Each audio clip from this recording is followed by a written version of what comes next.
Welcome to Burlap Teachers. Enjoy the video. You begin by confirming the strike. Read the notice and note the claimant, work ID, and platform case number. Once done, gather ownership proof, original files, registration certificates, licenses, or assignment docs, and organize timestamps. Next, locate the claimant's contact info and the platform's withdrawal or retraction form so you can act immediately. Make sure to save screenshots of the strike notice and any related comments. These help if you need escalation.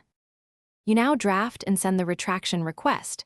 State the case number, identify the disputed work, and summarize why you own or are licensed to use it.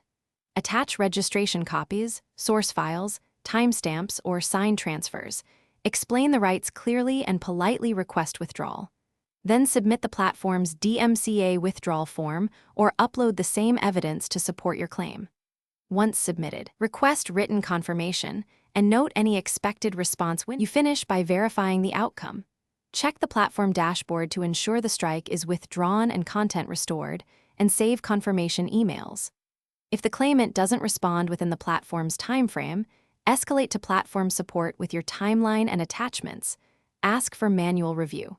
If the claimant refuses to retract, consider a formal counter notice or seek legal advice. Make sure to weigh risks before filing. Troubleshooting tip: keep all communications documented.